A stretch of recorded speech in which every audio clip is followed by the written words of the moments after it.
I spoke with my mom recently, and she came out with another experience that she shared with me. I told her how I'm sharing my experiences with all of you guys and on TikTok, and that people on TikTok are also sharing their experiences, and that we're not alone. Whatever is happening in different ways to different people everywhere. So, without further ado, let's talk about it. My mom's in the basement. That's where her bedroom and their bedroom and their bathroom. We're going to call it hers for the story. She's downstairs in the basement. Once again, she's folding laundry. Now, my mom's reaction to stress is cleaning.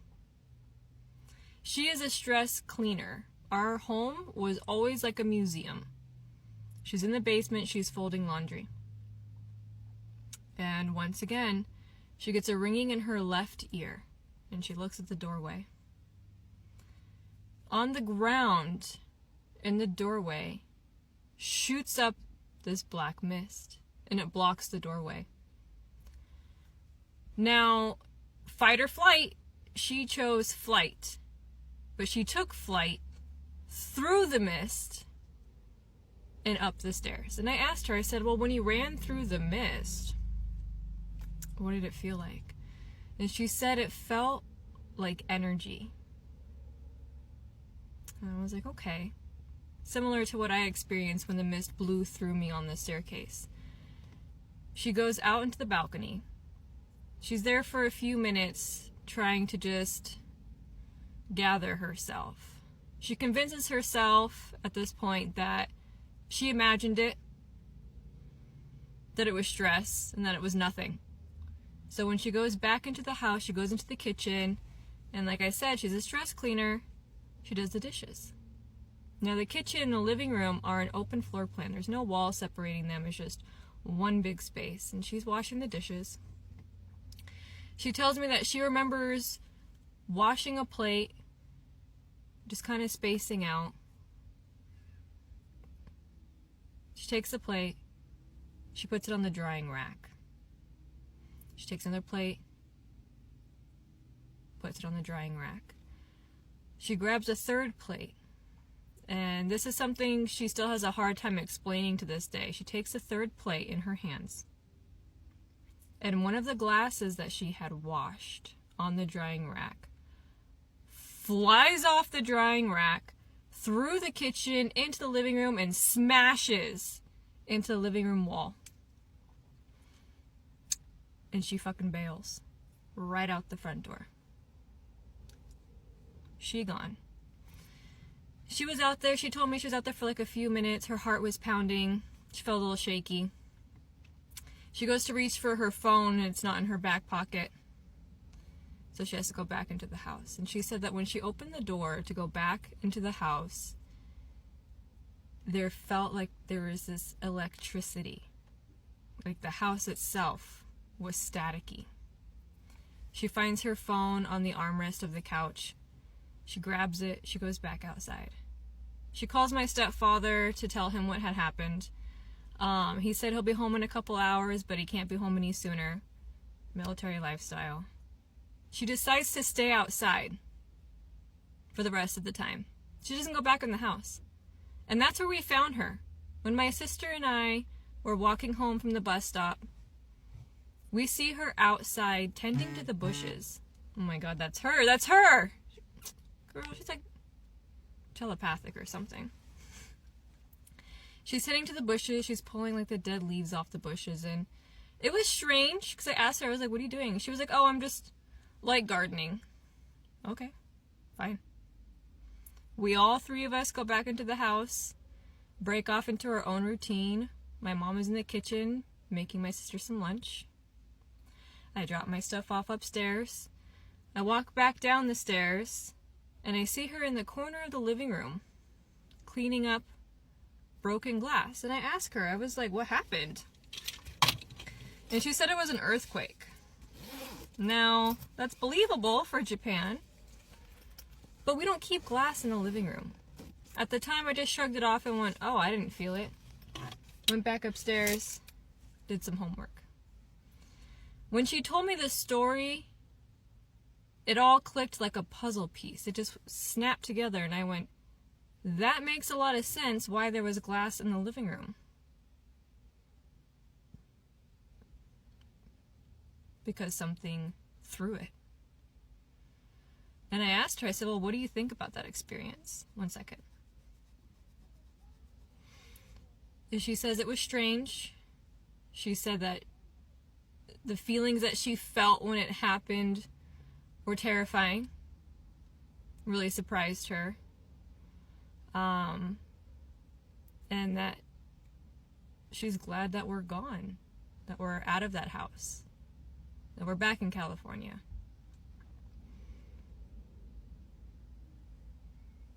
And that's it. This story makes my skin crawl, okay? This came from someone named Bethany who submitted her experience called Something Woke Me Up for Spooky Scary Story Time, which, if you're new here, is the series where we share listeners' allegedly true stories about the creepiest or most unbelievable things that they think nobody else would believe. So she said she was really tired this one night. She had worked a double all day. She works at this local restaurant that's open for breakfast, lunch, and dinner. So she goes in at like 6 in the morning. She opens the breakfast side of the restaurant and then goes over to the lunch and dinner side and ends up bartending until midnight. So by the time she gets home, she's tired. Got home, she wanted to go right to bed, but she had another opening shift in the morning and realized she had to do laundry because she had no clean clothes. So she said that she lives in a trailer with her boyfriend and her dog, and their laundry is separate from their main unit in a little building out back. She throws her clothes in the wash and normally reads while she's doing her laundry. So she pulls out her phone to catch up on a book she's been reading, and that's when she said she must have dozed off. But this next part gives me chills, and by the way, this just happened, so whatever this was is still out there. She woke up in her chair to the sound of a light scratching and tapping on the door to this laundry building. She looks at the door and through the screen can see a woman crouched down on the other side of the screen. The woman was very pale. She had long dark hair in front of her face, think like The Ring, but this woman was clearly an adult. She was crouched down at the door, staring through the screen at Bethany with her head tilted slightly to the side. If that wasn't creepy enough, she was smiling at her. Bethany said she doesn't know if it was because this woman was so thin, but her arms and legs looked abnormally long compared to the rest of her body. So Bethany stands up, she freaks out, she closes the big door in front of the screen and locks this woman out. She said this was in the early hours of the morning, like the sun had just started peeking up over the trees. So she's inside this laundry room, she calls her boyfriend repeatedly. Takes 3 or 4 calls before he finally wakes up and answers, and he's confused at first, but she's like, there's someone out here, you need to come and get me. I'm not walking back to the house by myself, there's somebody out in these woods. So he comes out with the dog, and before he could even reach the laundry room, the dog bolted off into the woods, calling, snarling, barking at something off in the distance. Luckily, the dog came back unharmed, but she said their property isn't surrounded by dense woods by any means. There is a small wooded area behind their garage, but it's not something that could conceal a person for a long period of time. Creepier, she said since that happened, there have been small items that have gone missing from their car and their trailer that have then turned up on their porch. And she says, I don't know why this woman showed up and wanted me to see her because she could have walked in the screen while I was sleeping. It was almost like this woman wanted to intimidate me. Like she wanted me to see her smiling as she was sitting there tapping on the door. So I hope this is a squatter situation. I hope Bethany and her boyfriend and her dog are safe. She wanted to hear what you think this woman wanted. And she said, thank you for listening to her crazy story that nobody else would believe. Giving her a community to do so without judgment. If you have a story you'd like to share, we'd love to hear it. We'll call Ivy submitted a story for Spooky Scary Storytime about the rules of encountering fae or fairies. And she grew up in the Balkans, in central Bosnia, and even though she grew up in the city, her family grew up in picturesque little villages in former Yugoslavia. She said in this area, everybody has stories to share about what they believe fae are and the rules that come with them, including never crossing bodies of water after dusk, not throwing crumbs or leftovers out your window as to not upset the fairies, not leaving the house after dusk to walk across fields or, God forbid, forests because you could accidentally cross into a fae realm and get stuck. Also noteworthy, she said it's also important to never take a nap at dusk because that's when the fae realms start to open, and if they sense you in the dream realm, they can trap you there too. She says all of her friends have different stories from their family's villages about the fae and their encounters with them, but for the most part, all of the rules about engagement with the fae realm are the same across the Balkans, and even though she's lived in the US since she was 12, she still follows the rules and takes this very seriously. Really, these rules are set and followed as to not upset the fae. And so now for her family story. My grandparents' house was on a very large piece of property, about 40 acres. And to get there, you had to turn off the main road onto a single lane road with a forest on one side. And when you reached the end of the road, there was a circular driveway with 2 houses. One was her grandparents and one was her uncle's. Their property was on the left side of this road, but on the right side of the road, there was another parcel of 40 acres owned by a neighbor.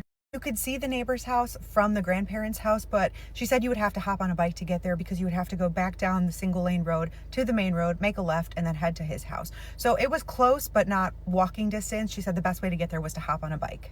This is to say, it was a very quiet village that got extremely dark at night, and it was filled with large parcels of land with single homes that were a few minutes away from each other. Ivy's mother was high school age. She and her siblings were out playing one evening, and it was a little after dusk, and their mother, so Ivy's grandmother, started calling for them to come back in for dinner.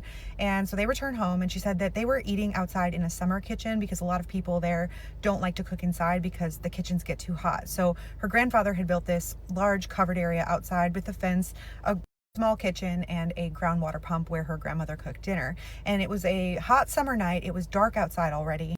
No lights besides their outdoor lights, and sound carried well because it was pretty quiet out there. So they're eating dinner when they hear unfamiliar music, and it sounds like it's coming from the neighbor's property. And shortly after the music starts, they hear their neighbor yelling, and the music continues, and they continue eating, and they're trying to ignore it. But soon the neighbor is yelling at the top of his lungs, screaming for someone to leave his property. Ivy's mother's family stopped eating dinner and went next door to see what was going on because now it was too loud to ignore. And from their property, they could see the neighbor's front lawn, which was illuminated by his outdoor lights. And they saw the neighbor standing out front, and he was yelling at a group of women who were on the front of his property in a circle dancing. They seemed to be tall in long dresses with light blonde or white hair, and they were seemingly ignoring the neighbor's pleas. None of his screaming seemed to bother them whatsoever, and they continued dancing. Seemed illuminated by some unknown light source. And so, ignoring the neighbor's pleas to leave his property, they continue dancing, holding hands in a circle. And the neighbor is growing more and more irate, and finally he snaps and he walks over to one of them. He grabs her by her long hair and he starts dragging her to the edge of his property. His mother's family assumed he was doing this to scare the others into leaving his property as well. But as he dragged her across the lawn, he started screaming and collapsed to the ground. The other women continued dancing as if in a trance, ignoring what was going on. But later, she said that they watched his wife come outside, saw what was happening, and ran over to her husband, who was now laying lifeless in the grass. She said at this point, her grandfather had taken off. He was running across the properties to help this man. And as he and his wife reached his lifeless body laying in the grass, the rest of the women, still holding hands, walk off into the forest. Completely unbothered, as if nothing strange had happened. They disappear beyond the tree line. When Ivy's grandfather and this man's wife reach his lifeless body in the grass, they are horrified because frozen across this man's face is this completely shocked expression. He seems like he's in a trance, and the arm that he had used to grab this woman's hair is mummified from his fingertips to his shoulder. Grandfather would later describe it like all of the life had been sucked out of it. It's twisted, mangled, and even stranger, this man never made a full recovery. His arm never recovered. The family noted that all of the light seemed to be gone from his eyes. The family and the village explained this away by saying that the man had interrupted a Fae circle dance. And this wasn't the first time that anyone in their village had encountered Fae, but it was the first time that the Fae had harmed someone. Grandparents, her mother, and her mother's siblings all tell this story with the same details. Her grandmother has even said that she had her own experiences with Fae when she was a young girl. She would go down to the river with friends to wash clothes, and they always tried to leave before the sun set, but on occasion they ran late, and they would see beautiful young women coming down to the river's edge to bathe. After that incident with the neighbor, the grandparents sort of solidified their rules about going outside late at night, and the children were instructed that if they heard strange music, never to go near it, to just ignore it. They weren't allowed to whistle at night, they weren't allowed to walk the vegetable gardens after dusk, they weren't allowed to even be outside alone after dark. Said I still follow these rules even in America, and the fairy lore is strong in my family, and she wants people to understand that the Fae are not friendly, they despise humans, wait for opportunities to engage with us and to trick us into making deals. She said she was sharing this because she wanted to warn people to never go looking for them because they're not the things out of fairy tales that everybody thinks. She said teach your children to respect the land so they don't end up dancing in Fae circles for all of eternity like my grandparents' neighbor. The story was at a request from someone who said, do you have any Fae stories? So if you have a topic you want me to cover, let me know. And if you have a story you think nobody else would believe, feel free to send it in. What is going on in Florida? Somebody submitted a story about a talking cat. I am back with another spooky story. And this one is a submission from South Florida. We're going to call the person who submitted the story Remy. So Remy says that she's gone back and forth about sending this in because every time she talks about it, something strange begins to happen in her apartment. Her lights would flicker, her cat would hide. This is about a woman that Remy used to know in a Jamaican family that apparently she should have never messed with. So back in the late 2000s, Remy lived in a quiet condo complex in South Florida. It was a beautiful neighborhood, palm trees, peaceful, but there was a white woman. We're gonna call her Linda. Now, Linda lived on the second floor. Linda was a Karen. We should have called her Karen because she was always watching and complaining. Always on the phone with somebody. HOA, police, animal control. She had this weird way of smiling while she was angry. It's almost as though she enjoyed making everybody else around her miserable and uncomfortable. So a Jamaican man and his aunt winds up moving next door to Linda's unit. According to Remy, they were quiet, polite, and kept to themselves. The aunt wore almost all white every day, and and her head was always wrapped up really tight. She had this habit of sweeping the sidewalks every morning. Sometimes you would see candle in their window at night, but they were never loud or disruptive. People barely even noticed them, really. But Linda fixated on them immediately. She started running around telling people that the aunt was doing voodoo and she smelled death coming from their apartment. She said that the man was dangerous in bringing spirits and the man had locks. Linda had a theory that that's why his locks were so thick and long was because he was demonic. But according to Remy, none of it was true. One day, Remy's chilling in her crib and she heard a commotion outside. So she goes to the window to check it out. Linda cornered that man in the parking lot and Linda was yelling. She was going off, real venom in her voice. She was saying things like, "You people bring bad things here. I know what you do and I'm not scared of you." The man didn't raise his voice. He didn't threaten her. He just said to her very calmly, "Please leave my aunt alone." Linda laughs in his face. So Remy ended up going away for a couple of weeks, and when she came back, his aunt died. And it was out of nowhere. Not like she had an illness that anybody knew about. She just didn't wake up one morning. After the aunt's funeral, Linda still didn't let up. She would make faces at this man as if she knew something that he didn't. Like, "Sorry about your aunt." She almost looked satisfied. And that's when things officially started to go wrong. A few nights later, a black cat appeared in front of Linda's door. And it didn't look like a normal cat either. The cat was very tall and really thin. Even in complete darkness, the cat's eyes reflected some light.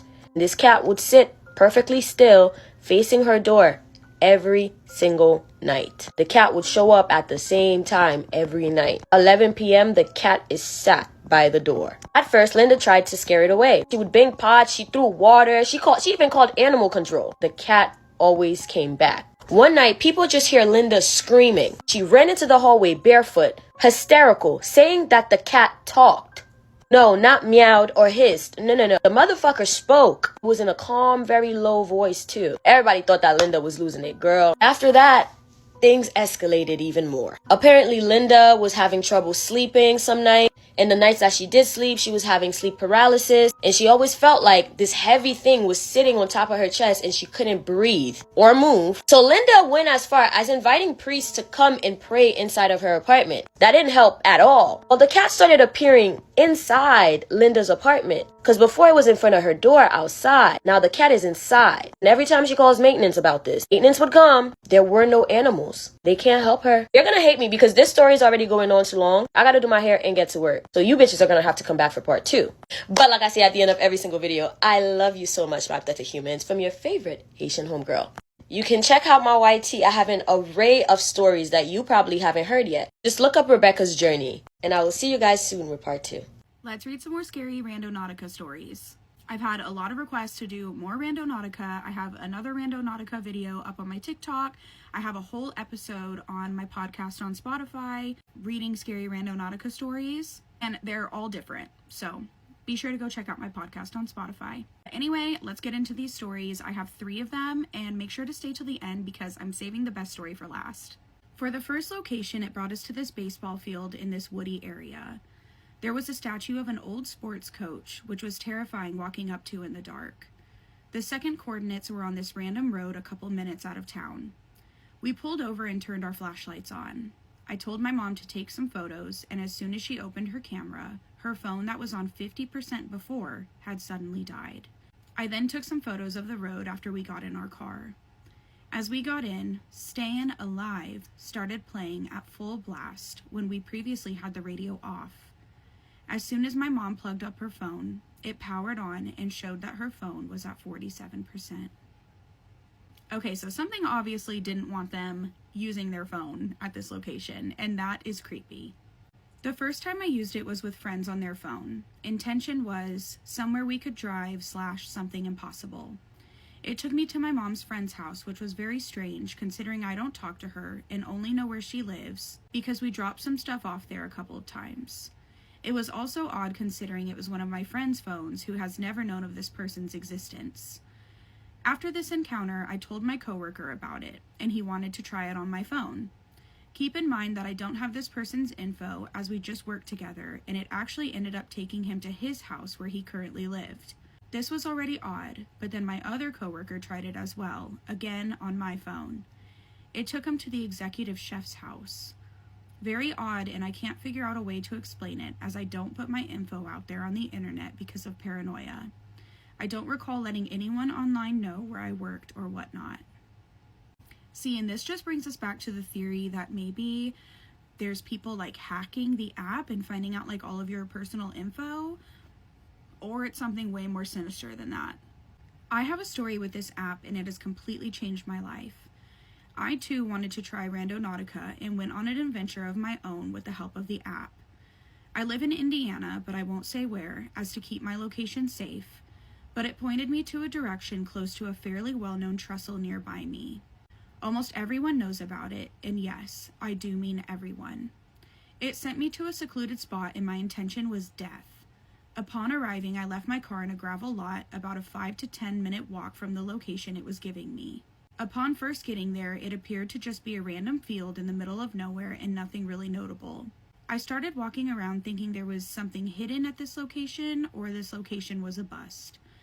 About 20 minutes of looking around, I got closer to some nearby woods, and I started hearing some twigs breaking around me. I wasn't sure where they were coming from, but I figured it was just a deer or other wildlife because they are fairly common in the woods surrounding me. But it really started to bug me as I heard the noises approaching me more and more. I brushed it off and continued searching the woods for whatever I was supposed to find. About 5 minutes in, and I could distinctly hear the sounds approaching me, and as I looked around, there was a man standing behind one of the trees looking at me. I pretended that I wasn't panicking. I slowly started walking away, pretending I didn't see him, back in the direction of my car. As I did, the man slowly let me leave for a little bit before he started to follow me, almost giving me a false sense of security.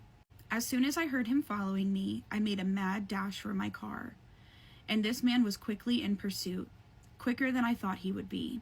I don't think I've ever ran so fast in all my life. When I saw my car again, I quickly unlocked it and hopped in while simultaneously locking the doors as he reached my window. He tried the handle to my door and stared at me with a look I've never seen before. It was a look of pure malice and insanity staring into my very soul. He pulled out a knife as a way to try to intimidate me. I quickly pulled away, having seen this, as he tried to stop me by attempting to stab my window and one of my tires. I quickly heard a pop from one of my tires, but I didn't care. I needed to escape. He still stood staring at me, refusing to move, so I stepped on the gas in a last-ditch effort to play chicken with the man. He didn't move. I watched him fly on my hood and over my car, and I drove right through him. I started having a panic attack, wondering if I had just killed a man, and I drove all the way home crying and second-guessing what I had done. I finally got home and pulled in my driveway, and I saw the scratches on my car from where the man was driving the knife over my car and popped my tire. I called the police shortly after and showed them the damage and showed them the location that this happened. When we got there, they could only find a small amount of blood with no obvious trail. I was relieved, but also terrified that whoever was attacking me could still be in my area. I haven't felt safe at home ever since, knowing that he could potentially find me again. To my fellow randonauts, take my advice, and if you're gonna use this app, always record your findings. I hate that I was so stupid as to not record when I got there, but I honestly didn't think I was gonna find anything. Take my story how you want, but the level of fear and loathing of this man potentially being a 10-minute drive from me is horrifying, to say the least. That is freaking creepy.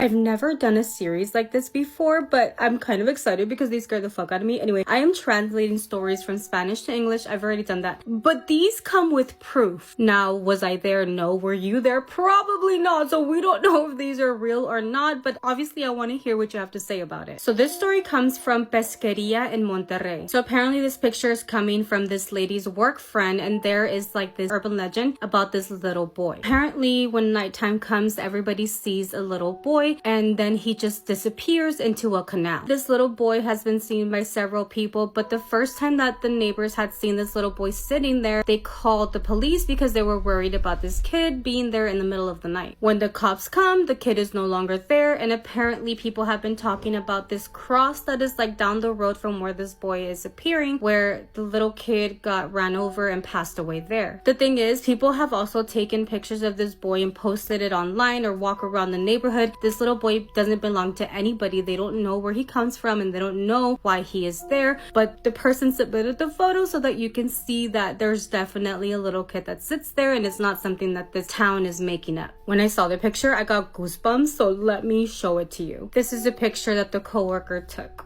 It definitely looks like a little boy sitting on that bench. I honestly hope it's not like a lost little boy, because what the hell, that kind of actually makes me sad, but also like, why is he appearing there? Is it a little boy? You wanted a closer look, well, you got it. Wait, why wouldn't they go up to him themselves, right? I don't know if I would have. If I had heard that urban legend, maybe I wouldn't have, because I would have been scared. But like, if I see a little boy there, I maybe would have gone up to him and be like, are you okay? Are you lost? Do you need anybody? But they did call the police and the boy was not there. Never mind. They did the right thing. So what do you guys think? Also, let me know if you like these type of videos, because I can definitely do more. And I do like these. Sometimes I don't want to have these pictures on my phone. So, you know, I want to make that video really quickly and put it out for you guys. Weird spooky dating stories. This is quite detailed.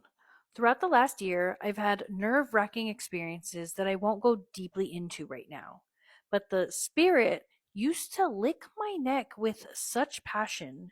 Mind you, I've never been neck kissed before, so I don't know how I could make that sensation up in my head. It can't just be a dream. These were very intense neck kisses, several times, and they were very, very wet. I would get aroused, haha. Yes, one happened just last month too. They're different every time. My mind can't make this up.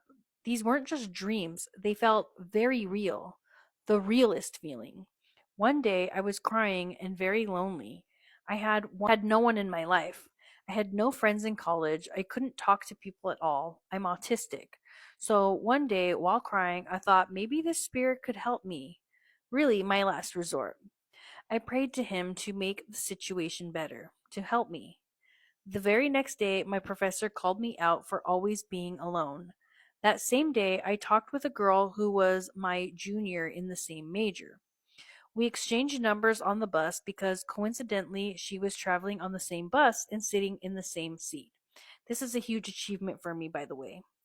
Very soon after that, a boy, also a junior in my major, came up to me and offered me help because he saw me alone. Then, not long after, my classmate invited me to join them. I've been okay since then. None of this happened in the previous year and a half of my college life. I really don't know if I'm being delusional about this, but that day it suddenly clicked why things were happening. I forgot about the spirit, but last night I was crying again for some reason. I thought of him and asked for help, and guess what? He came in my dream. Whenever I think of him, it's only for a few seconds. I don't really expect him to help me. I'm skeptical. But when I'm really sad and hopeless, I pray anyway, just because I feel desperate. I should mention that the dreams always happen in the position I'm sleeping in. If I'm sleeping on my side, he's behind me. If I'm sleeping on my stomach, he's on my back. If I feel the pressure of his body in my sleep, not very heavy, which is kind of hot, lol, I don't think this can be a coincidence. So last night he came in my sleep. I was holding his hand. I was sleeping on my stomach and he was holding my hand in that position. When I remembered it, I was filled with tears because of how comforting and loving it was. I can't believe it happened. First, we were just holding hands. Then we interlocked fingers and adjusted our grip to be more comfortable, holding hands tightly. In the dream, I was aware of who it was and what was happening. I felt very happy, loved, and safe, like someone truly cared about me. I didn't want him to go. I can't fully explain it, but it felt incredibly comforting. He came to comfort me. The hand holding, oh my God, I really love him. All these things only happen when I ask him for help, except for the neck kissing. A few months back, I really fell for him and wanted to meet him, and then I forgot about it, lol. And last night he came again. I don't know. I just really love him and want him. I feel like he likes me a lot. Sometimes I get scared too, especially at night. After all, we're human. I don't think he's human though, baby girl. Does he know everything about me? Why does he like me so much? I can't explain this love I feel for him, but I feel special.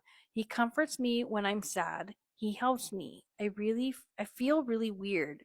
Is this all an illusion? If it's real, then just make me unalive already. I want to meet him. Kidding. I hope you're kidding. But I am eager to meet him. Also, just to mention, I do a lot of shadow work too. Someone said it could be because of that. This is a very unique story.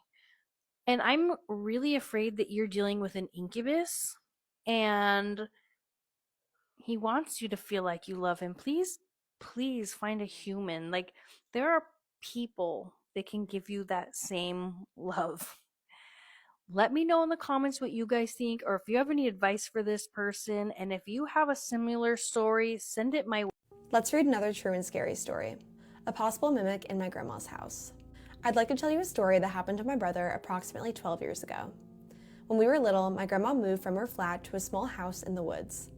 She inherited the house from her great aunt who had lived there but sadly passed away in a nursing home after her Alzheimer's developed.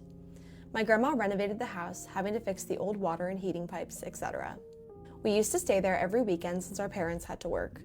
On this night in particular, my brother slept in the office room, which had 2 beds, and I slept in my grandma's bedroom because I used to get scared at night. He slept with the door wide open. To help you understand the layout a little better, there's a long hallway, and at the end of it, there are 2 doors directly across from each other: my grandma's room and the office room.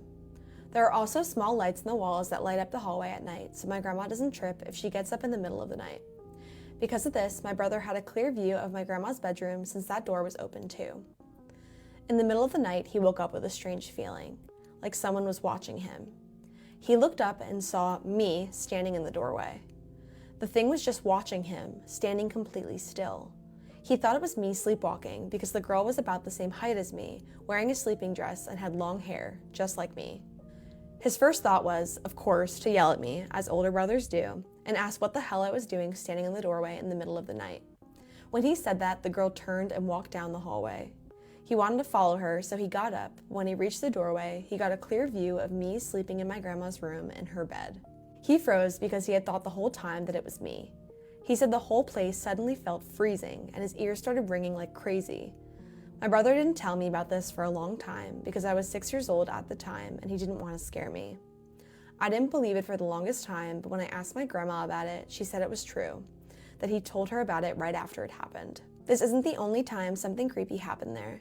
When I got older and was finally brave enough to sleep by myself in the office room, I would hear my name being called numerous times, like somebody was screaming it in my ear while I was asleep. I have no idea what that spirit was, but every time I stay in that house, I think about this story. Have a great day. Definitely continue with your content. TikTok needed more scary storytelling. Thank you.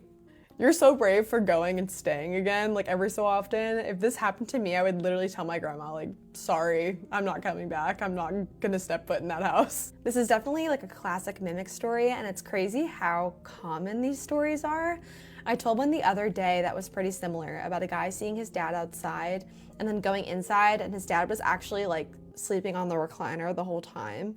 It's so horrifying, and it's really, really creepy how common it is. If you have a story you'd like me to read, please email them to me and I will get to it if I can, and I will see you in the next. I have been seeing so many awesome glitch stories lately, and I came across another one I had to share. So this man tells a story about when he and his girlfriend decided to go out to eat at Chipotle. He said it was in one of those kind of upper class, ritzy shopping mall areas, and it was surrounded by other stores and restaurants. So it was about 5 o'clock on a Friday, and they pull up, and to their surprise, there's like nobody around. Every parking spot was empty. There were no tables and chairs out front, no people in sight, and even the inside of the buildings looked dark. Very confused, they were like, okay, and so they decided to sort of make a loop around the building and then come back out to go and exit.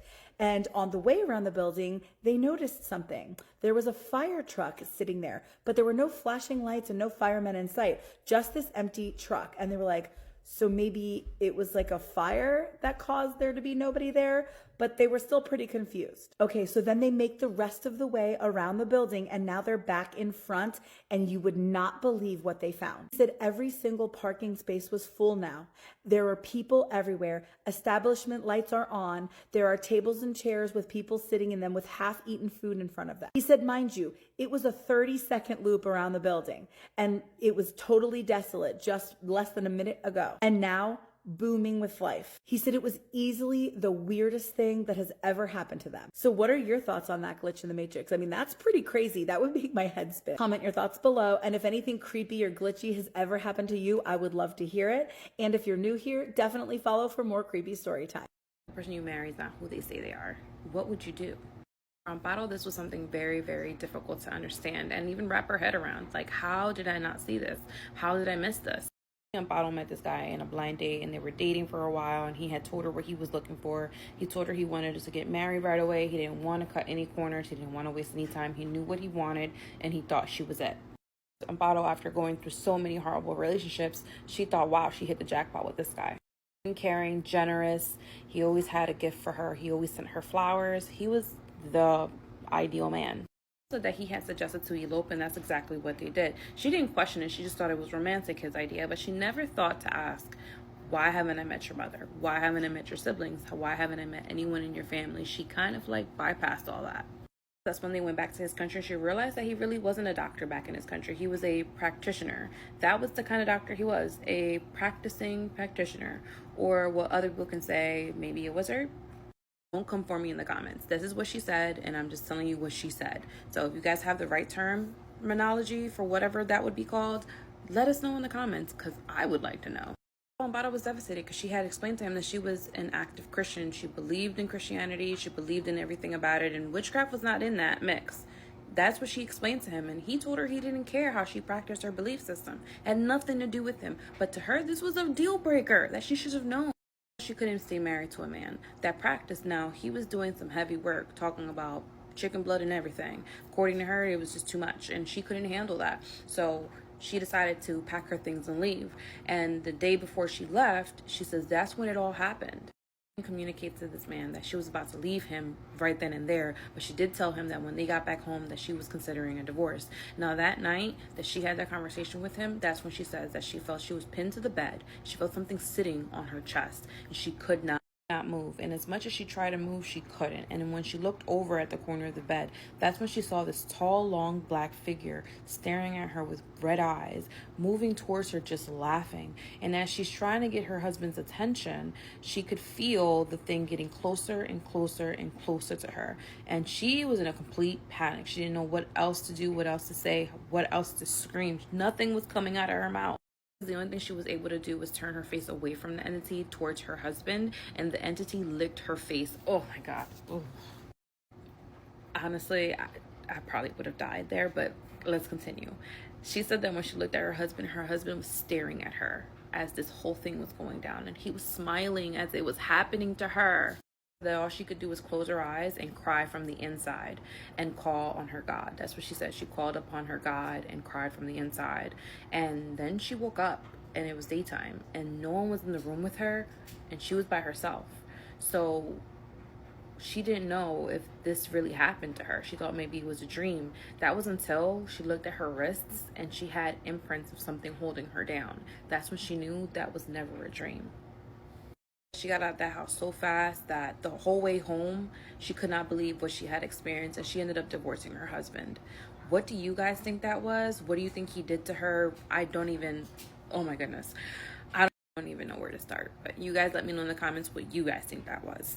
This is called We Found Something Off the Coast of Scotland. I was in the Royal Navy for 13 years, serving as a Royal Marine. The story I'm going to share with you was experienced by myself and mates I served with. There are various details I have to leave out due to legal constraints, and most of this still isn't open to the public. It starts in June 2004.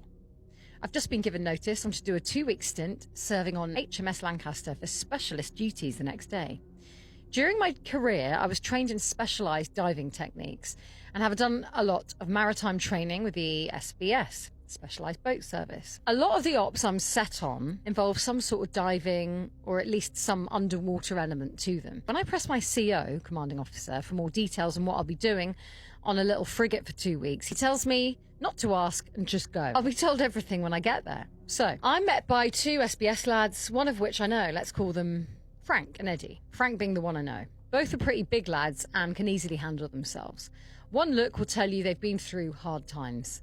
We get ourselves sorted and the frigate leaves. We sit down for dinner and I ask them if they know anything about what we'll be doing. They were given the same orders I was. All they know is that it's a waterborne op somewhere in UK waters. The actual location is non-disclosable, but I can tell you it was off the coast of Scotland. That evening, we're given a briefing by a naval intelligence officer. We'll call him Craig. Craig tells us where we're going and what we'll be doing for the 2 weeks, which includes conducting underwater reconnaissance of volcanically active seabeds and caves. Sounds like BS to us. It doesn't take a specialist Royal Marine diver and 2 maritime counter-terrorism operatives to poke around some caves. We voice our concerns, but Craig insists it's a routine study of possibly seismologically and volcanically active underwater terrain. We don't press the matter, but something's definitely up. We arrive at the target locale and get all our scuba gear on. We're given these little instruments that read CO2 levels in the water. We are to look for concentrated points on a patch of seabed we were tasked with checking. We have comms to the frigate and must stay in constant contact. We go below the surface and make our way down to the seabed. It's not far, about 25 metres. We begin a methodical sweep of the bed and communicate CO2 readouts back to the Lancaster. After about 10 minutes, we don't find any readouts that we consider to be significantly high, and the Lancaster directs us to a different patch. The terrain goes down a little, about 30 to 35 metres below the surface. Light's pretty poor, and we have to use these clunky underwater torches strapped to our wetsuits. We were searching for a couple of minutes before we begin to get an uneasy feeling, like we really shouldn't be there. I stop and look around. Frank's doing the same, as if he feels it too. We talk a little, mostly to calm ourselves down. Eddie continues to do readouts over our conversations, but suddenly he stops mid-readout and keeps his comms line open. He's clearly distressed by something. We swim over to him, asking if he's okay. We get to him and literally stop mid-swim.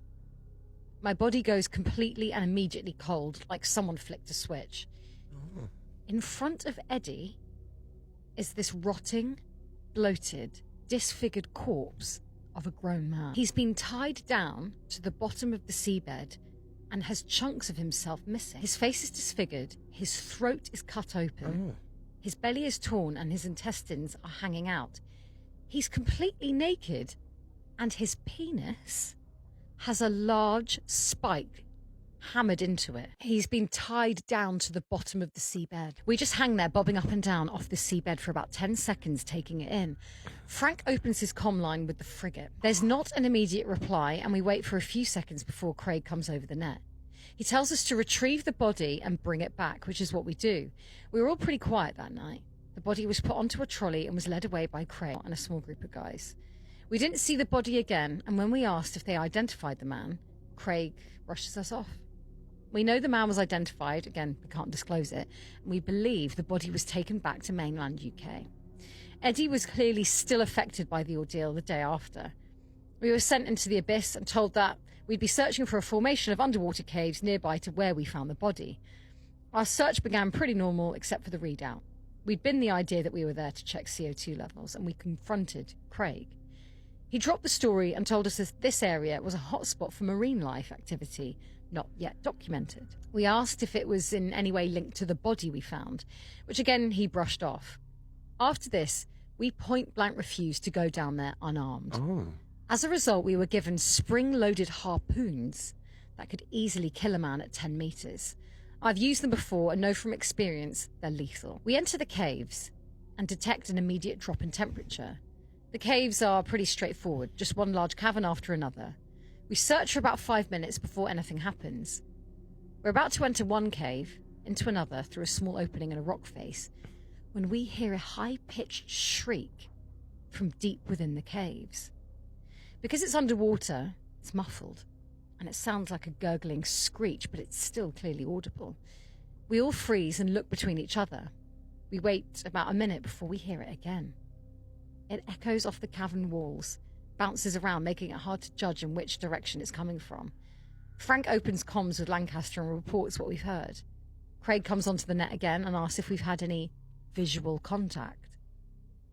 Frank tells him we haven't, and he comes back telling us to explore further and find evidence of the creature that made the sound.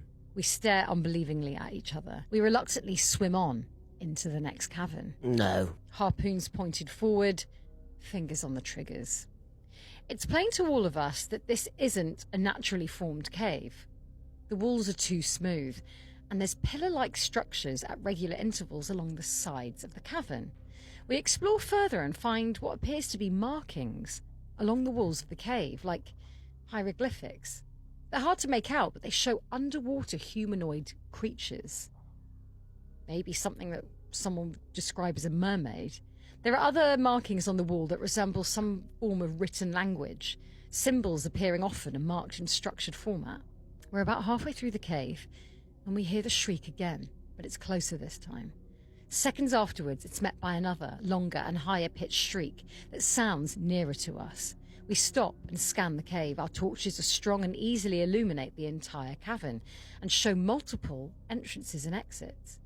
Eddie, to my left, begins to flail about, and he shoots his harpoon, which flies through the water, hitting the ceiling of the cavern. Me and Frank turn to look at him and see blood leaking from his arm. He's holding it and watching something with wide eyes. I followed his gaze and saw a small figure dart through one of the holes in the cave. Oh, no, thanks. We ask him if he's okay and what happened. He's breathing heavily and he pleads with us to leave. We don't need much convincing, and we begin to leave. As we're exiting, shrieks begin to ring throughout the caves, too many for us to count, like a swarm. We begin to panic and swim out of there as fast as we can. Images of the man we found tear through my head.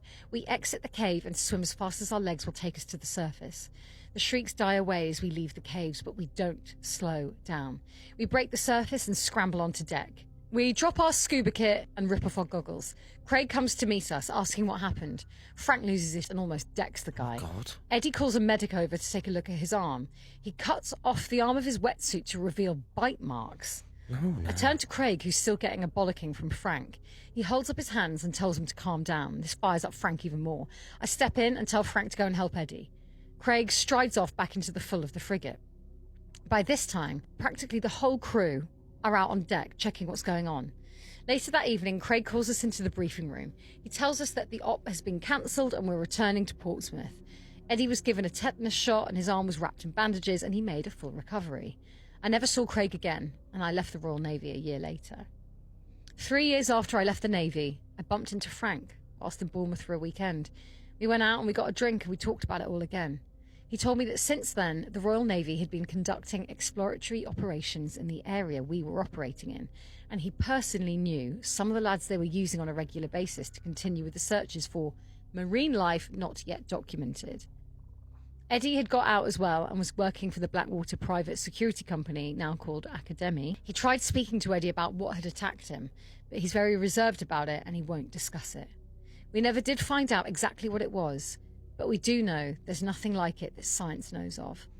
I've since had visits from various different naval and army intelligence personnel to discuss with me what I saw and the importance of keeping it under wraps. This is the first time I've publicly disclosed this information, including my family and close friends. I imagine I'm going to be getting a visit in the morning by some less than savoury characters, but at least I didn't say the real secret stuff. I do value my life after all. Let's read another scary Reddit story. Also, trigger warning on this story I'm about to read. It is pretty gruesome. Hi, so I'm new to Reddit, but one of my family friends has told me this story that I feel like I had to share. This takes place around the 80s to 90s in the rural parts of Pennsylvania. Mark had a dog that would regularly go off into the woods to play. One day, Mark and his family were playing out back and saw that the dog had something in its mouth when he came out of the woods. Mark's dad noticed what the dog had, and it didn't look like his toy, so we went over to examine it. At first, the dog refused to let him take it as he thought he wanted to play. The dog eventually dropped the item, and Mark's father realized it looked very odd from what the dog would normally bring back, so he examined it further. What Mark's father saw next was an infant's leg that looked like it had been cut. Mark's family rushed to call the police. What their family didn't know was that this discovery would change their lives for the worst in such a short amount of time.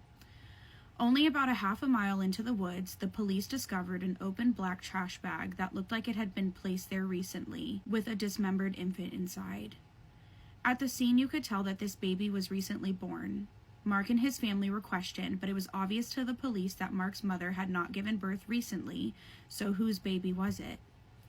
The police didn't know if Mark's parents had unalived a random baby or if they even had a connection to the murder in the first place. Mark lived in a very small town, so the news that the police had found a dismembered infant in their backyard traveled fast, and they were quick to judge.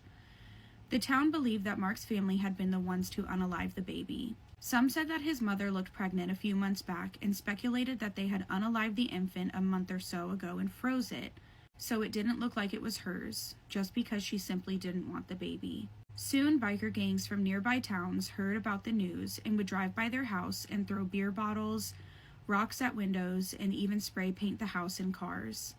The case went on for several months and the harassment hadn't stopped even after several police visits. Later, the police discovered that the gruesome unaliving of this baby was done by its parents a town over. The parents simply didn't want the child from the beginning, but instead of going with more humane ways, they did the unimaginable. The mother gave birth to the child at home with the help of the father, and then not even an hour after it was born, dismembered the child, threw it in a trash bag, drove a town over, and dropped it in the woods thinking they would get away with it. The parents were sent to prison, unsure of the charges or how long they were in prison for. But even after they found the killers, some people believed that Mark's family had something to do with it, so they continued to be harassed until they made the decision to move. This picture is one of the scariest and most terrifying pictures that you will ever see. I mean, sure, when you first look at it, it just looks like a happy family. But let me tell you, what if I move a little? Bro, what the actual hell is this? It all started around 1950 when a family called Cooper just moved into a new home in Texas. You know, they moved into a new house, it's a new life, you don't do this every day, it's not a regular thing, so the family decided to celebrate it. So while they were celebrating, one of the family members got the idea to take a picture, okay? So in this picture, you see the grandmother, the mother, and the children. It's important to keep in mind that this happened a long time ago. We're talking about 1950. Whoever took the pic, well, he did not take it with an iPhone 17 Pro Max. He took it with something like this. These types of cameras used to be very famous around that time, okay? It was either this one or, you know, the big one with the tripod where you had to do a whole lot of exercise just to get one pic. Anyways, when the family finally took the picture, well, they kept celebrating. If you're like, bro, oh my God, are they not seeing this thing in the picture? Well, no. Because if you remember well, they took the pic with an old camera.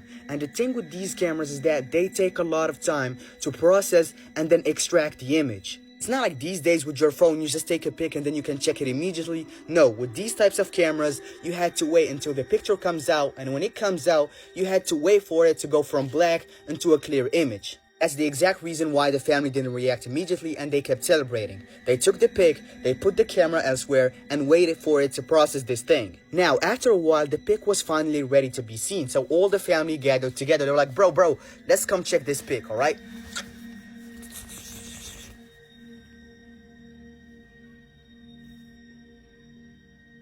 Everyone who saw this pic was in absolute shock. Who the hell is this? Why is he upside down? Why is his face like this? And most importantly, why didn't they see him if he's next to them? The picture became really known and many people started talking about it when the internet started to become a thing in the 80s. The family kept promising that they did not fake this image, okay? It appeared just like that and it shocked them too. They also mentioned that after this picture was taken and each time they went to this room, they felt a heavy presence, like he was here but they could not see him. So was this a glitch, you know, something that happened that messed up the process of the image and we ended up having something like this? Was it fate, you know, the family did it on purpose? Or, you know, was it a spirit that, you know, he was enjoying the party too, he was going up and down? Nobody will certainly know. All I know is that you and I, yes, I am involved, got jump scared when we saw the pic for the first time. The Waverly Hills Sanatorium in Kentucky is widely considered to be one of the most haunted locations in all of the United States.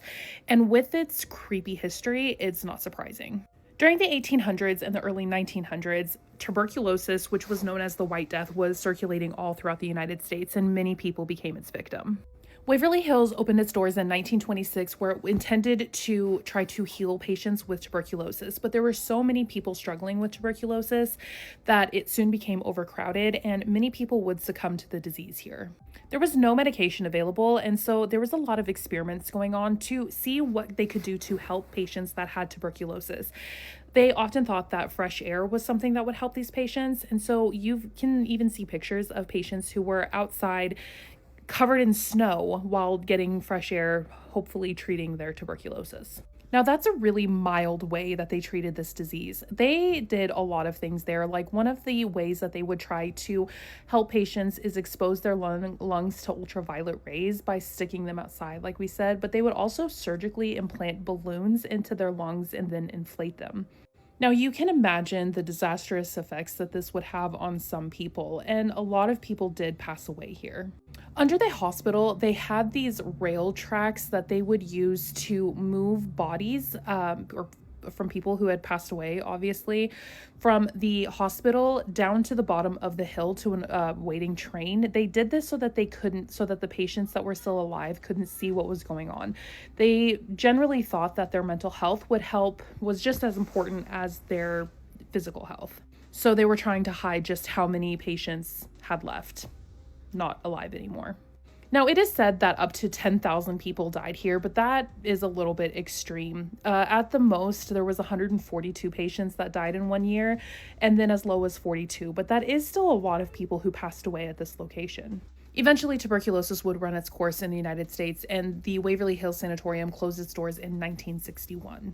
Since then, it has exchanged hands several times, but now people often go explore it because they believe that it is haunted. Many people talk about the little girl who runs around on the 3rd floor. They also claim to have seen a little boy with a leather ball, and many have also claimed to see a hearse that appears in the back of the building, and it's dropping off coffins. Some have also claimed to see a woman with bleeding wrists screaming for help. That's terrifying. But visitors also claim to hear slamming doors, lights in windows, and just strange footsteps and sounds coming from throughout the hospital. But most alarming is that of room 502. They claim that this is probably the most haunted location in the entire place. The legend is that a nurse took her own life by hanging in this room. The legend says that she was just 29 years old, unmarried, and pregnant, and that's what drove her to taking her own life. They also say that in 1932, a nurse jumped to her passing from the window of this room. There is no record of any of this, but the rumors are still there, and people say that she didn't jump, she was actually pushed. But many staff members have said that they have had things thrown at them, they've been grabbed and scratched, and they hear voices and all kinds of strange things going on there. So here's my question. Do you think that it's actually haunted, or is it just a creepy place and so people start hearing things? Would you explore it? I don't think I would, but let me know your thoughts down in the comments and follow for more spooky things. I have always been interested in the paranormal, and I have had my fair share of paranormal experiences. I remember having conversations with my daughter about anything paranormal since she was little. One day, I decided to tell her a story that I had never shared before, as it still sent chills down my spine. My husband, daughter, and I lived in a nice house. It was fairly new, and we had lived there for a while.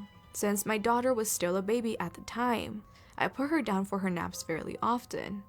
It was a normal day. I knew I would be loud downstairs since I was watching TV, so I made sure to shut the door. I ended up going downstairs and continuing the TV series that I had just started watching. I occasionally checked on my daughter, making sure she was sleeping well and that everything was fine. That's when I heard it. Voices. It sounded like someone was having a full-on conversation with my daughter. It sent chills down my spine. No one else was in the house since my husband was out working that day. I started creeping upstairs as quietly as possible, thinking someone had broken into my house. I still couldn't make out what the voice was saying, but every once in a while, I could hear my daughter making random sounds as if she were trying to talk back to whatever was in that room with her. I tiptoed to the door and quickly swung it open to try to catch whoever or whatever was in there. I let out a huge gasp when I looked over at the crib and saw that my daughter was fast asleep. No more voices. Nothing. She was fast asleep, and I was so confused. I thought I was going crazy. I told my husband about it when he came home, But as usual, he never believed me since he doesn't think anything paranormal is real. Well, the next morning, I went out with my husband and we had my best friend babysit. Everything went well until we came back home to find my best friend sitting on the outside steps. She looked terrified, like she had just seen a ghost. I asked her what was wrong, and she told me something terrifying. She had heard voices coming from my daughter's room. The Midwest has its own set of rules. Now, you have to understand, this is a place where people have had tons of UFO encounters, tons of Bigfoot sightings. There are a lot of strange things that happen in the Midwest. Now, the first rule of the Midwest is that you never go into a cornfield alone, and you never go into a cornfield at night, because there are things that hide in those cornfields, and sometimes people go in there and they don't come out. The second rule is that at night, you will hear things in your yard, in your field, out in the cornfield, and you ignore it. You go inside. You do not acknowledge what you hear outside at night in the Midwest. Now, the third rule, if you see a black cat, walk the other way. Do not cross its path, because it's considered to be very bad luck. The fourth rule of the Midwest, if you are driving, if you go outside at night and you see lights in the sky, you do not interact with them. You get away from them. You go inside, you lock the door, because there have been so many cases of alien abduction that have happened in the Midwest. Now, the fifth most important rule of the Midwest is that if you go out at night, make sure it's not a full moon, because when a full moon comes out in the Midwest, crazy stuff happens. Now, this particular story comes out of Illinois. There was this young man named John. John said when he was younger, he grew up on a farm. And he said, they had a bunch of chickens. And at the time, they were struggling to get by. These chickens were basically their source of food. So one day, they hear a knock at the front door. And it's this little old lady. The dad goes to the door and starts talking to this woman. She goes on to say, "Can I buy some of your chickens?" Well, the dad says, "Hey, I can't sell you any of these chickens because this is what I use to feed my family." The lady continues and insists, "Sell me some chickens, sell me some chickens." And the father refuses. So she gets angry and she says, "You will regret this. I promise you. You wait and see." And then she walks away with this smile on her face. So later that night, John goes to bed, and he said he was awoken in the middle of the night to his dad running in his room saying, wake up, John." And he hands him a rifle. Now, usually when his dad had done this in the past, it was because there were coyotes and they basically had to fight them off and keep them away from the chickens. But when he asked his dad, should I go outside and start looking out for coyotes? His dad says, "No, I want you to go in the bedroom with your mom and your brothers and sisters and you keep them safe. You don't let anything come through that front door." So he thinks, okay, that's strange. His dad then proceeds to go outside. He goes in the bedroom with his mom and his brother and sisters. So they start hearing these, shots going off, and they hear screaming. And after about an hour, the father does not return. So John's starting to get kind of worried, maybe something happened to him. All of a sudden, he hears boom, boom, boom. There's someone knocking at the door. So he proceeds to go down to the front door. He goes to the window on the side, and he looks out.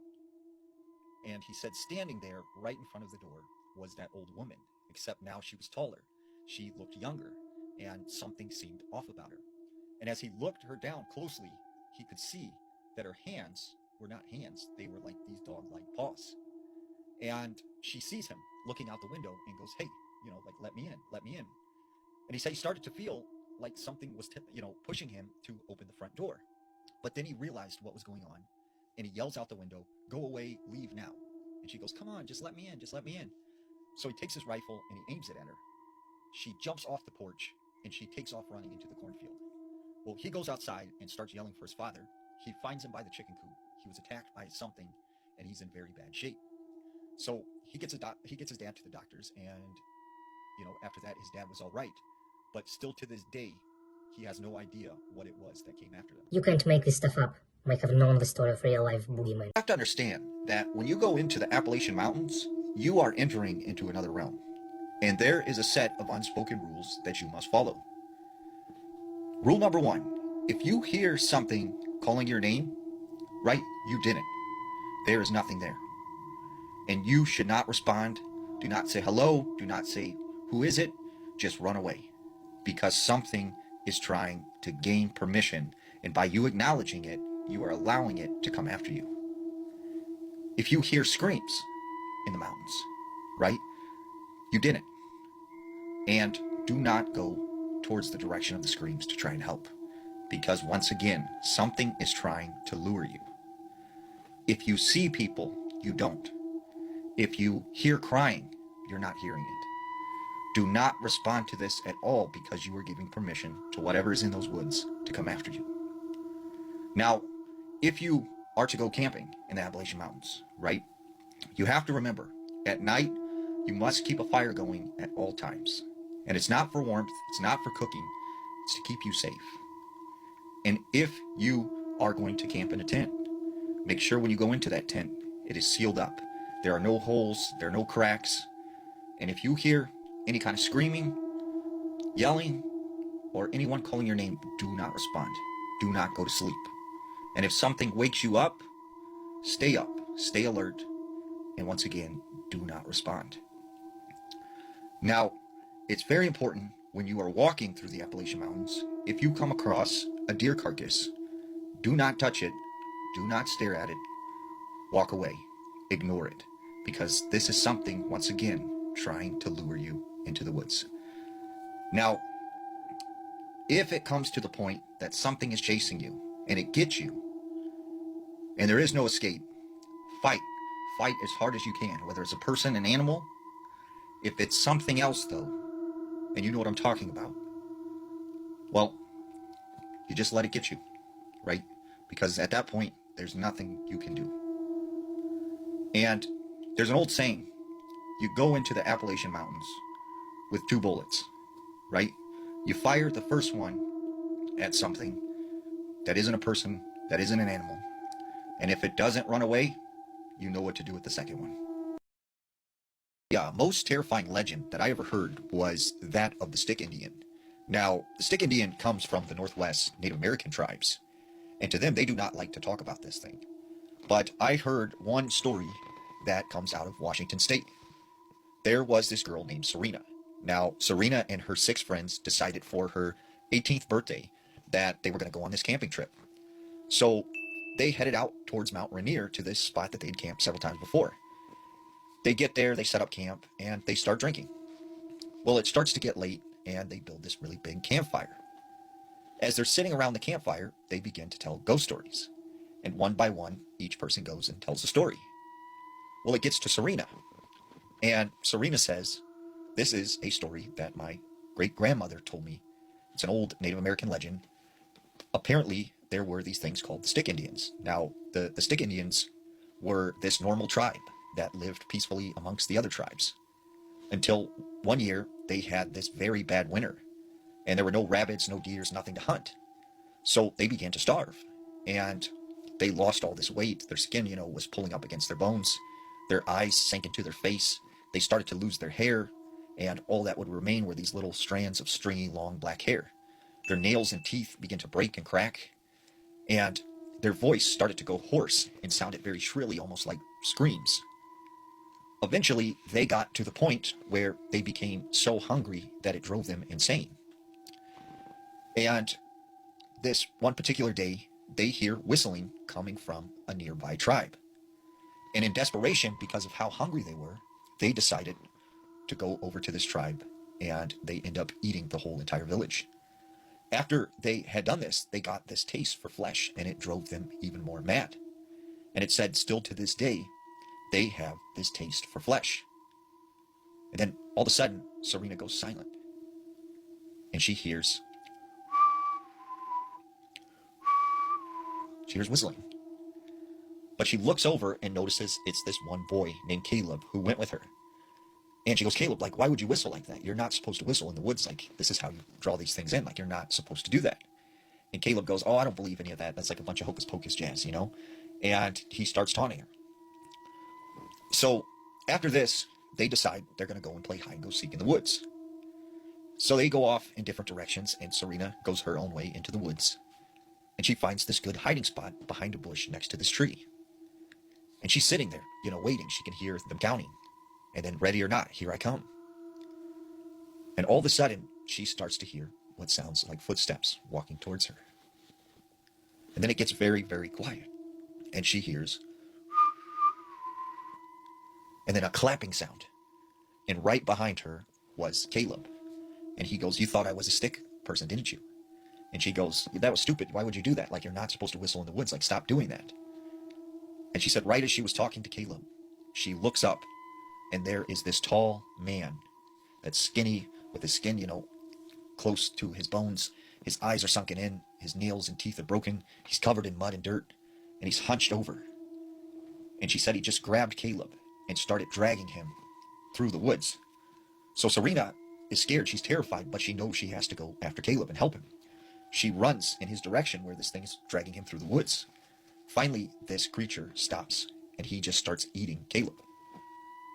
And when he finishes eating on Caleb, he stops, and all of a sudden he turns his head, and he looks directly at Serena. He's got blood on his face. He's got what looks like pieces of flesh in his teeth. And he starts crawling towards Serena. And he gets within a couple inches of her, and he starts sniffing up her leg and up the side of her body. But then all of a sudden, he turns and just runs off into the woods. And as he's running away, all you hear is... I need to tell you guys this ghost story. My name is Mava, and this happened to my mom. The story starts about 20 years ago, before my siblings and I were even born, at my grandparents' house in Canada. This particular night, my entire dad's side of the family was gathered because a family friend had just passed away. Everyone was grieving, talking quietly, staying up late, but my mom had one of her usual terrible headaches, so she ended up going to bed early that night. She didn't really know the man who died, and she just wanted to get some rest. Eventually, the house went quiet, and everyone followed my mom's lead and also went to sleep. Later that night, my mom woke up. She didn't hear a noise. She didn't see anything at first. She woke up because she felt pressure, like someone or something was sitting on the edge of the bed, slowly pushing her towards the side. My mom is a light sleeper, and she normally sleeps close to the edge of the bed, so she felt herself starting to slide off. That's when she opened her eyes and saw him. There was a man who wasn't my dad, or anyone she'd seen in the house even, standing next to her. He was tall and bald, and wearing heavy winter clothes, a thick coat, some snow pants, the kind of clothes you'd wear outside in the freezing Canadian cold. He wasn't looking at her. He was looking past her, and she realized that he was staring at my dad, who was asleep in the bed next to her. The man was waving his arms as if he was trying to get my dad's attention, but silently. My mom, who was still half asleep and confused and frozen in fear, turned to shake my dad awake. But when she looked back, the man was gone.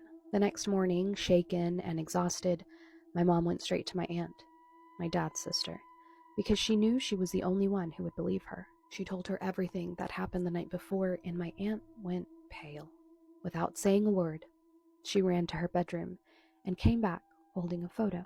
The second my mom saw it, her stomach dropped. It was him. The man that she had seen standing beside the bed. That's when my aunt whispered, "That's the man who died." And my mom realized something terrifying. It didn't seem like he had come to say goodbye. It seemed like he came looking for someone. Hey guys, it's your girl Jayla back with another video. Today we're going to be covering a true crime. So there was this 16-year-old girl. Her name was Elizabeth Medina. She was a cheerleader for, I'm assuming, a high school because she was 16. And there was this guy named Rafael Romero. Rafael had this weird obsession, crush, whatever you want to call it, on this 16-year-old girl. He was 23. Keep that in mind. Usually, Elizabeth would call her boyfriend, call her friends. They knew where she was at all times. She wasn't the type of person to not hit anybody up and let them know about her whereabouts. She wasn't the type to not go to school. She went to the gym a lot. She wasn't the type to ignore people that she loved.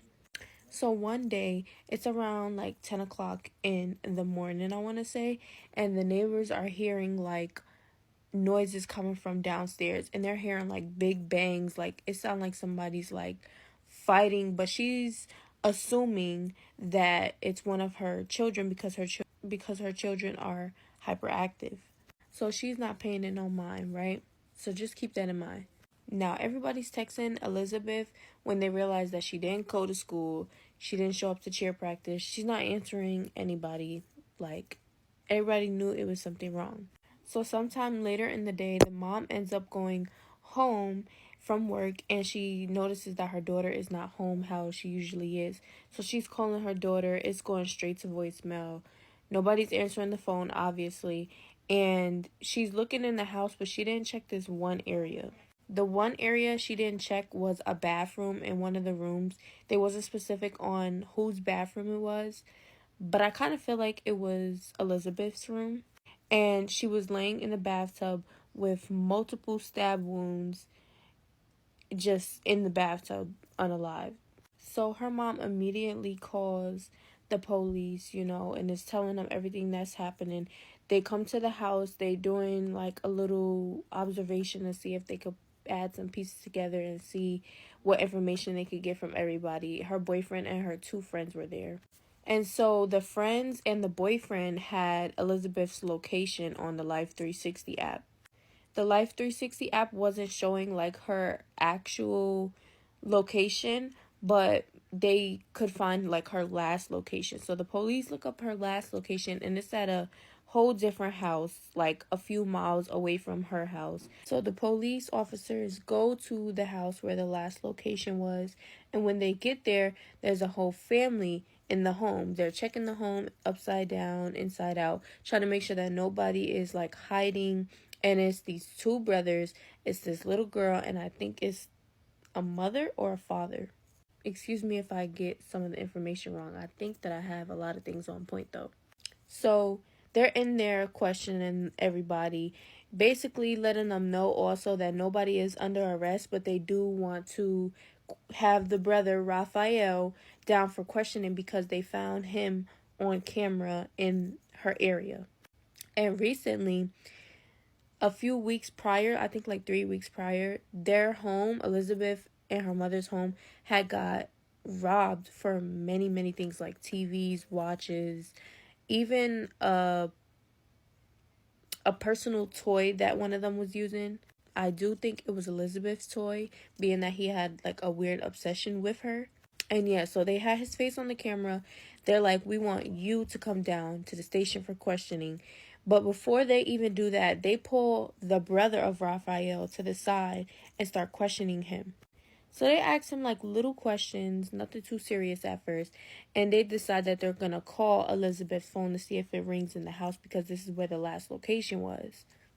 They hear the phone ringing, but the brother is saying that that is his phone, which is weird because the phone didn't even look like the same phone that Elizabeth had that the mother showed the police. So the police officers are asking the brother, how long did you have this phone for? The brother proceeds to say he had this phone for 2 years. He just lost it and just now recently got it from his brother Raphael around 4 o'clock. He was also mentioning that the number that was in the phone now wasn't the same number that he had before, being that he lost the phone. And now that he has the phone, it's weird, it's suspicious, So the police officers are like, okay, well, where did they find your phone at? And he was like, I don't know. Raphael's the one that gave it to me. Ask Raphael. So now they're asking Raphael questions, and Raphael's story is not matching his brother's story. Now, mind you, this whole entire time of this going on, the police officers are using Raphael's family members as translators so they could understand English, but he so-called can't understand English. I really feel like he could understand English. He was just playing. I just feel like he was playing in their face. So they come to find out that Raphael ended up switching Elizabeth's SIM card into his brother's phone to make it seem like it was actually his phone, but it was just her SIM card in it. And as they was checking the house before they brought Raphael down to the police station, they found Elizabeth's phone hidden under something like in a wooded area.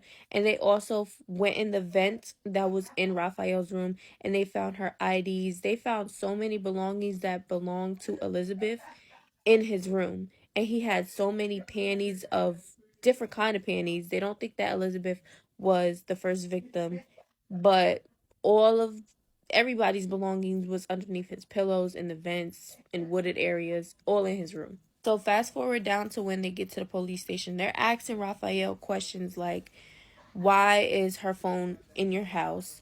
You saying you don't know this girl based off the picture. He's basically lying about everything. He's still acting like he doesn't understand English. He has his Google translator in human form there with him, and he starts cracking little by little. They're basically doing like reverse psychology on him, basically saying like, we know you killed her, you have her belongings, you're lying about things that you shouldn't be lying about your whereabouts or anything of that sort. A person that's innocent is not gonna lie if they're innocent.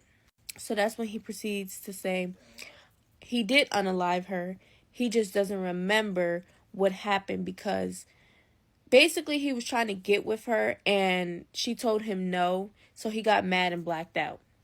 And he's saying he doesn't remember what happened after that, but it's just weird. So now they bring him down to Elizabeth's home to see if he gets like any memories or anything pops up in his head so he can remember what he did to her, how it all went down. When they get to Elizabeth's home, he proceeds to say that she let him in the house. I personally don't feel like that's true, because if she denied you and you're lying about multiple things, you're going to 9 times out of 10 try to make it seem like you're not that much of a bad guy, but you are. So then he proceeds to say he doesn't remember anything about what happened, but he remembers being in her room, and he doesn't remember putting her in the bathtub. She was also in the bathtub filled with water. He said that he doesn't remember filling the bathroom up with water. He doesn't remember anything, basically. He just keeps saying, I don't know. And I'm just going to stop the video right here. If you guys want a part 2, follow me. I'm probably going to post the part 2 tomorrow, because I am so freaking tired right now, and it just gets crazier. Every single state in the US has had at least one serial killer of some sort, if not multiple. Today I'm going to tell you guys about the worst serial killer from Oklahoma. And this is a little bit of an interesting one because we don't entirely know what happened. But before I get into the story, this is a map of all the states I've covered so far. And like I said, this is a little bit of a different one because I'm actually going to be talking about the Osage murders. And there is one specific man that it's believed he did most of these things. But it sounds like he hired multiple people. So he's a serial killer, but he also hired people to do his killing. So either way, he's a terrible man, and I'm going to tell you who he is in a minute. This specific case has to do with the Osage Native Americans, and keep in mind that we have a long history in this country of erasing Native American history.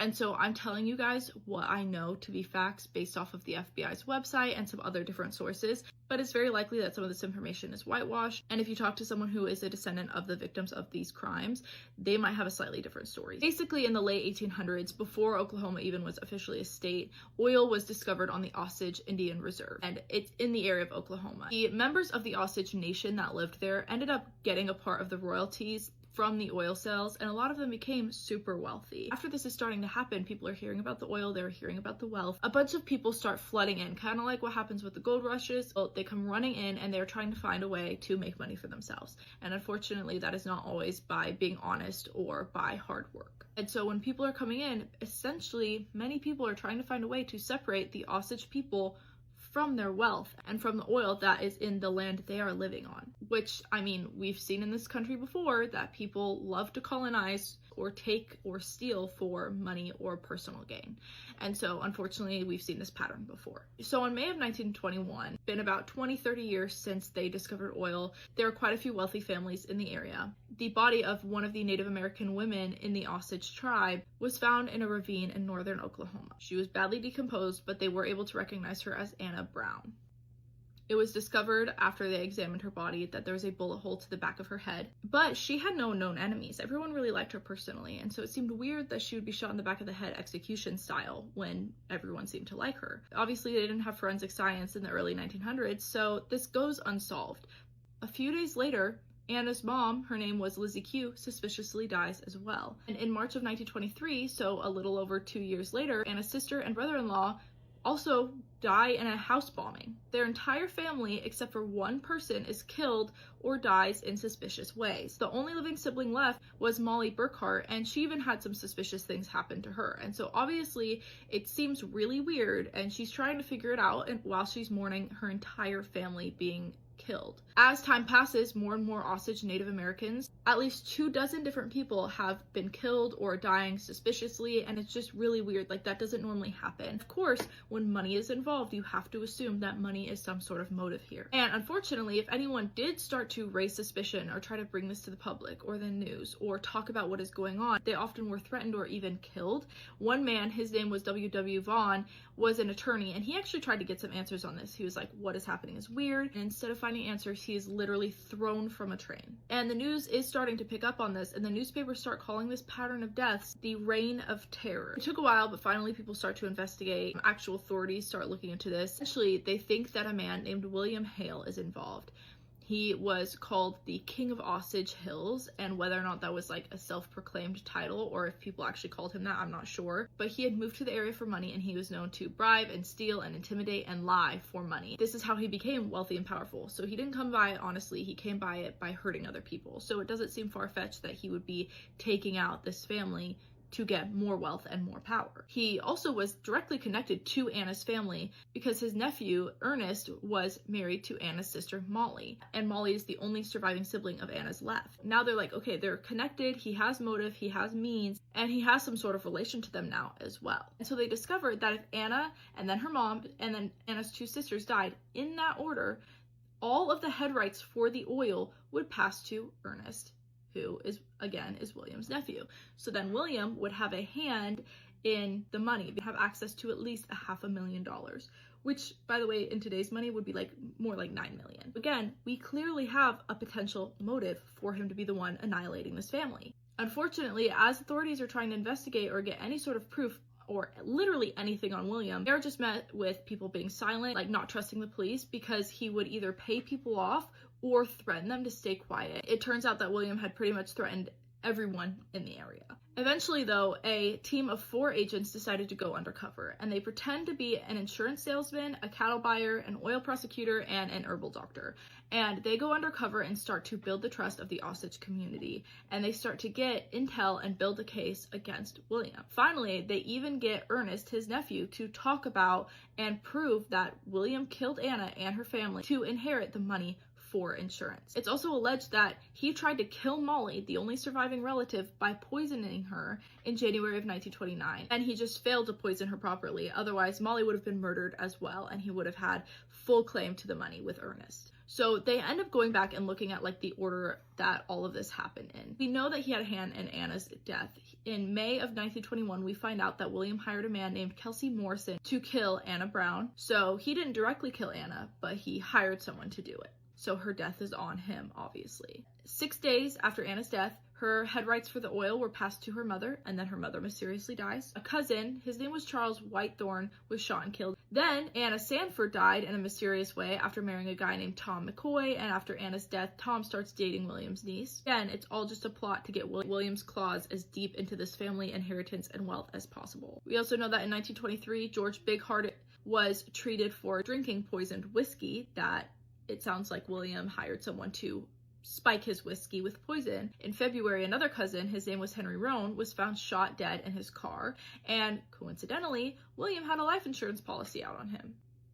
That's not suspicious at all. And then Rita Smith and her husband and their housekeeper, and Rita Smith was one of the siblings, they all were killed in their house when their house was literally bombed. I doubt that William was the one placing the bomb, but he definitely hired someone to be the one to place the bomb. So in total, he killed or had a hand in killing many different people and is suspected of many more, but at least 12 people. I didn't even go into every single one because there's not a ton of details and some of it was kind of vague. I think that's where we get into some of the history being erased potentially. Either way, he was clearly a very terrible man who is responsible for so many deaths. He was disgusting in pretty much every aspect of his life. Not only was he a murderer and hiring people to murder people, he also was a racist. He believed in segregation, and so he just sucked all around. Like, there was nothing redeeming about him. And in January of 1929, he was finally sentenced to prison, and his hired killer and hitman and his corrupt lawyer, who kept excusing this, were trying to get him off of these charges, was also served time. William was sentenced to life in prison, but was paroled, unfortunately, on July 31st of 1947. So he only spent about 18 years in prison, which is not nearly long enough. But after getting out, he ended up visiting many of his relatives, and it's reported that he once said, quote, "If that damn Ernest had kept his mouth shut, we'd be rich today," end quote. So he had no remorse about killing people. And the only thing he felt bad about was the fact that he got robbed out of money that wasn't his because his nephew ended up telling the truth. She went viral on TikTok after murdering her sister. I'm True Crime Caitlin, and this is the murder of Helen Miller. Claire Elena was the second born daughter from parents Maria and Mark Miller, born in 2007. The Miller family lived in Lancaster, Pennsylvania, and this consisted of Maria, Mark, their oldest daughter Helen, and then Claire. Helen suffered with cerebral palsy and she was confined to a wheelchair. She needed quite a bit of help in order to go about her daily life, and everyone would chip in to care for her. That's who the Millers were. They were a loving family who truly cared for each other. The girls attended a private school in Lancaster, and once she was back home, every single night, 14-year-old Claire would head up to her bedroom and sit and scroll and post to TikTok. She would post dances, lip syncs, even doing a little bit of cosplay, along with funny videos of her dad. She would post about her love and infatuation for anime,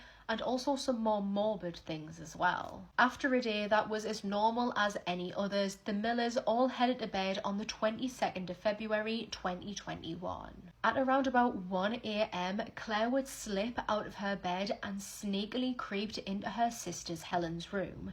Using a knife that she had stolen from the kitchen, she would proceed to stab her 19-year-old sister in a frenzy a total of 7 times. Helen would sustain 2 wounds to her chest, 2 to her jaw, and 3 to her neck where the knife became lodged. After that, Claire would then pick up a pillow and put it over Helen's face. Only 8 minutes after leaving her bedroom, Claire would call the police, telling the dispatcher, quote, "I stabbed my sister." When police arrived, they would discover Claire standing outside. She was barefoot and her blue pajamas were covered in fresh, wet, red blood. She told them where they would be able to find Helen, and so they rushed inside, awaken Mark and Maria, who had no idea what had happened. They had went to sleep after a normal day and had woken up in a crime scene. The officers at the scene tried their best to resuscitate Helen while awaiting an ambulance. However, it was too late, and 19-year-old Helen Miller would be pronounced dead. After being arrested and taken to the police station, hours later, Claire would make these really morbid and odd and uncomfortable comments. She told one officer that she had, quote,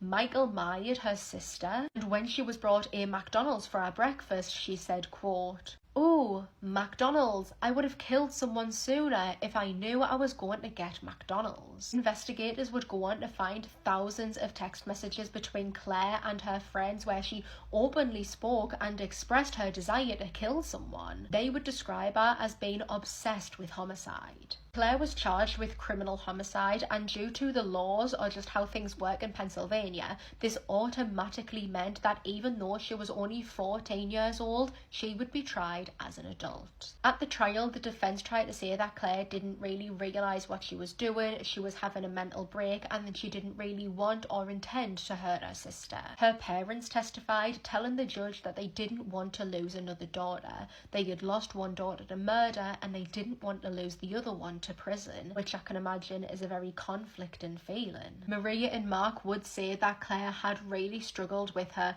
mental health, with her gender identity, and that they didn't believe that she really wanted to hurt her sister. Claire Miller would end up pleading guilty but mentally ill to the 3rd-degree murder of Helen Miller. She was handed a sentence of 12.5 to 40 years to serve. After the news of the murder got out, Claire's TikTok went absolutely viral. She would receive millions of views, thousands of comments, likes and shares on each video before her account was permanently removed. I mean, you can tell by her face what she's just been through is nightmare fuel. I don't know how she's still standing. It was a gorgeous summer 2002 and Cara Robinson was just 15 years old. She lived in Richland County in South Carolina and was just a beautiful, intelligent girl. She was enjoying the summer holidays, hanging out with friends, enjoying the sunshine, literally living the dream, until one day her life turned into a living nightmare. Cara was round one day at her friend Heather's house in West Columbia. The girls had just been pottering round. Heather went quickly inside while Cara actually stayed outside and just watered some plants at the front, when a dark green car suddenly did a U-turn after driving past the house. How strange, like, had this guy driven the wrong way? Did he want directions? So he pulled up and got out of the car and he had this armful of magazines. And he approached Cara and he was like, who owns this house? Now Cara, just being helpful, was like, this is actually my friend's house and her mum actually isn't in today. So the man leaned forward to Cara and she thought he was handing her the magazines. She then felt a cold, sharp sensation on the back of her neck. It was the barrel of a gun. Now, before she could even process what the hell was going on or even scream for help, she was bundled into a plastic box in this man's car. Like I said, Cara was an incredibly intelligent girl for her age. She knew, do not panic, just collect as much information as you possibly can to give to the police. And I feel like she would have panicked way more if she had realised she'd just been abducted by a serial killer, Richard Evonitz. I truly believe that her not knowing that he'd actually already killed at least 3 young girls was kind of like a secret weapon for Cara, because she didn't spiral. And she memorized every single detail about that car ride. She memorized the music that the guy was listening to, the brand of C's in the back of the car, as well as the serial number on the plastic box. She was like, if I'm going to get out of here alive, I need stuff that I can tell the police later. But Richard had other plans. When he got back to his house, he dragged her inside and restrained her, and she was just forced to endure the most sick and disturbing abuse at the hands of this grown man. He D'd her and R'd her for 18 hours. Meanwhile, Cara's frantic parents got wind that their daughter was missing and immediately got on the phone to the police. And I feel like this happens so infuriatingly often, but the police just dismissed this as, well, maybe she's ran away. But honestly, thank God, Cara was not waiting to be rescued by the police. She was going to get out of there herself. She memorized exact details about the apartment that she was in. She read Richard's post that was just kind of scattered around, and she gained his trust. She pretended to be genuinely interested in him as a person. And he kind of fell for this. He gave her information like he'd previously been in the Navy. And I'm guessing that he only did this because he presumed he was going to kill her, and therefore she couldn't then reveal that information. She was determined she was gonna get out there, but she was actually having to battle her own body because he D'd her so often. Do you know how much strength it takes to get out of a situation like that when you're stone cold sober, let alone when you're D'd? The one night she saw a chance. She woke in the early hours and noticed that Richard was actually passed out asleep next to her. So using her teeth, she untied her restraints and got the hell out of there. Flagging down the first car she saw, she explained it in kind of like a garbled fashion, explained she'd escaped from a kidnapper, and the driver took her straight to the police station. But by the time the police actually showed up to Richard's place, he'd vanished, which was totally not part of the plan. But luckily Richard's own sister was about to dob him in. He'd actually fled to a motel in Florida, fearing that the police were going to come after him, which they were, calling his sister on the way to confess what he'd done and tell her where he was. She was like, okay, well, I'm telling the police. But things got even more wild when police showed up to arrest him. Richard got wind that the police were on their way and this huge car chase began. At one point, Richard was driving 120 miles an hour into oncoming traffic. And when police finally did manage to corner him in his car, he grabbed his G and took his own life. Turns out this guy had previously had charges for the most disturbing stuff possible. He'd exposed himself to children and had been arrested for it. It also transpired that he'd SA'd a child in 1995 after breaking into her house, kidnapped a 16-year-old and then murdered her, and then dumped her body in a swamp, then abducted 2 sisters, killed them and threw them in the river. Please let me know if you want me to do a whole podcast episode about this, because honestly there's just way too many details for a TikTok. The way Cara remained calm and collected so much information to hand over to the police undoubtedly saved her own life, but also the lives of other little girls.